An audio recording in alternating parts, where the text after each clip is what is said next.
With Mikhail Gorbachev now practically begging for huge amounts of Western aid, what may be a last-ditch Soviet rescue plan is being hammered out this week at an American university. Anthony Mason in Moscow begins our coverage. It's a great pleasure we welcome Dr. Grigory Yavlinsky. He is Mikhail Gorbachev's latest hope to save the ailing Soviet economy. A radical young economist named Grigory Yavlinsky in Boston this week, working with a team of Harvard professors on a sweeping Soviet bailout plan called the Grand Bargain. The West, in effect, will become actually involved in the restructuring of the Soviet economy? Yeah. The West, the idea is that the West will be involved even in the plan how to restructure the Soviet economy. Just 7 months ago, Yavlinsky quit Gorbachev's government in disgust because the Soviet leader thought his ideas too extreme. Suddenly, Gorbachev is listening again. Gorbachev's reconciliation with Yavlinsky is a sign of how desperate the Kremlin has become.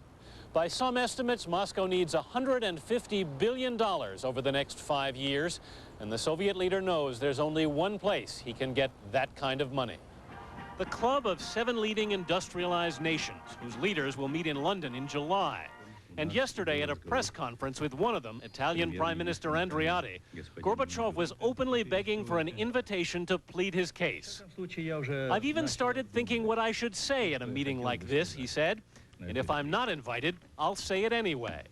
A team of U.S. experts is already here studying whether the Soviets are worthy of $1.5 billion in emergency grain credits and whether they could ever hope to pay that money back.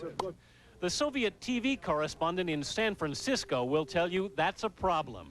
Last week, Mikhail Taratuda had to mail his report in from California because state television failed to pay the satellite bill for almost a year. We haven't received a payment in quite some time, and their account had reached somewhere around $18,000.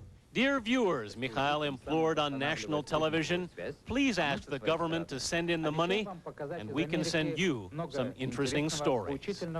Anthony Mason, CBS News, Moscow.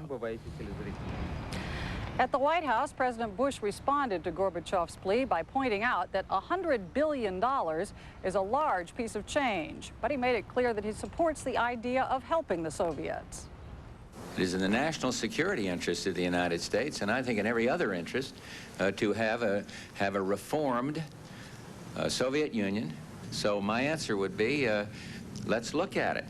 But nobody's talked to me about numbers. Nobody's talked to me about details. Gorbachev desperately wants to talk details, and he wants to do it at the London Economic Summit. But his efforts to get an invitation so far have been greeted with groans here.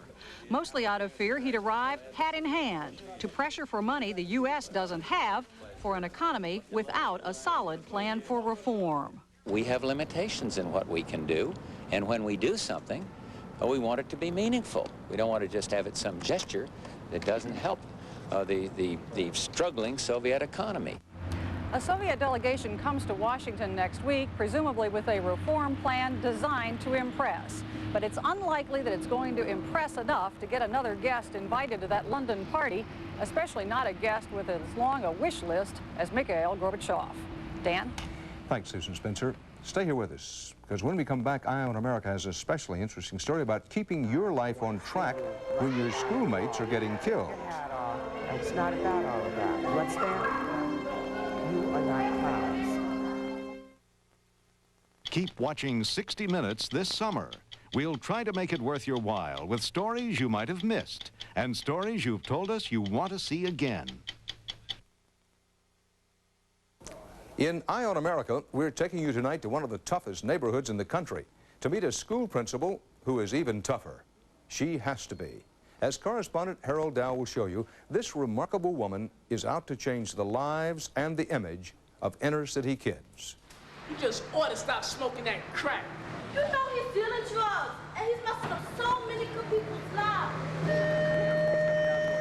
Thomas Jefferson High School, Brooklyn, New York.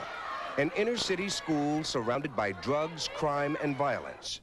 A school where real-life dramas are played out every day. You've insulted 2 people I love most in my life. My mother and my girl. Don't let it happen again. Yo, back up off me, man. Thomas Jefferson High, a place where life begins. 14-year-old mothers bring their babies to school.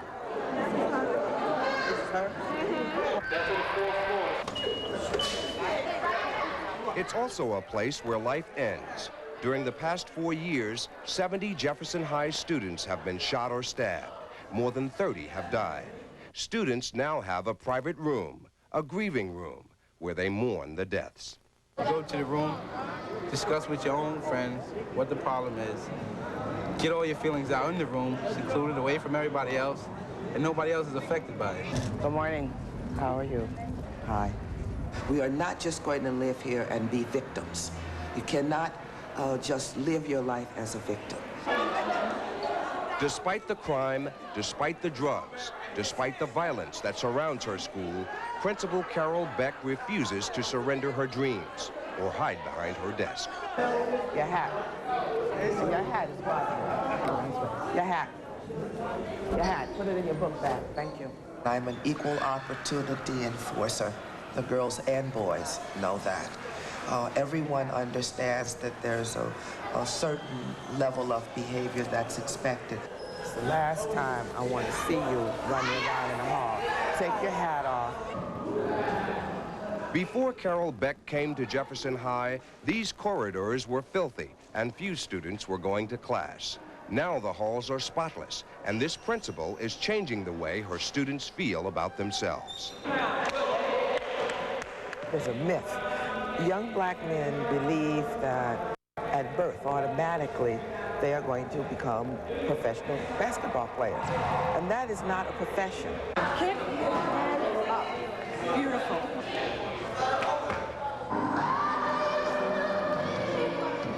The school has a responsibility to introduce them to other kinds of activity.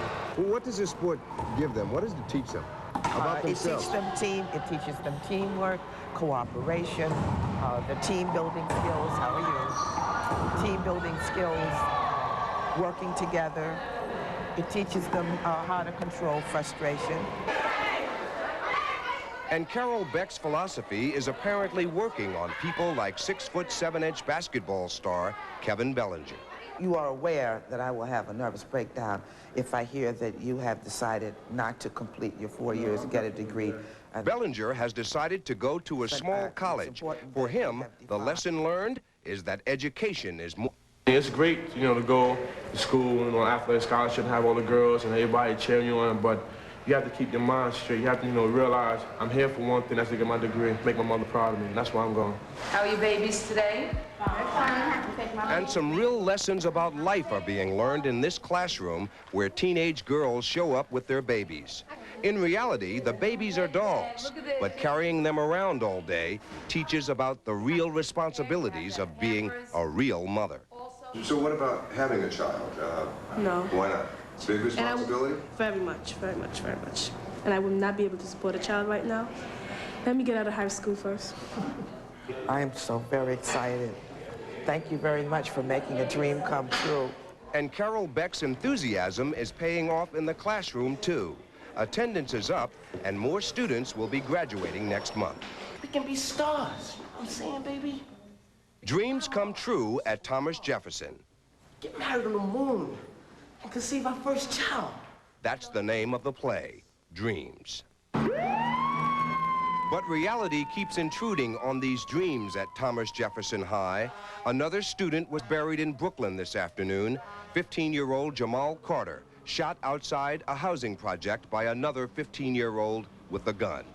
Principal Carol Beck refuses to be swept away by the tide of violence. She's always on the move, calling herself the Principal Dreamer, fighting to keep her dreams and her students alive. Harold Dow, CBS News, New York. The Principal Dreamer, part of our world tonight.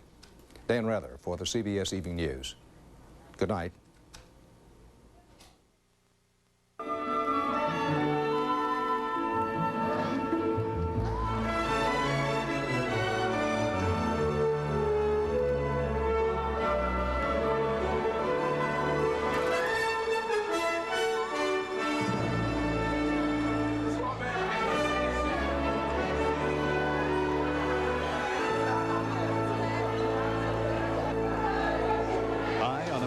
You worked in coal mines for years. Your doctor says you've got black lung disease. Your government says have a nice day. The story tomorrow on the CBS Evening News.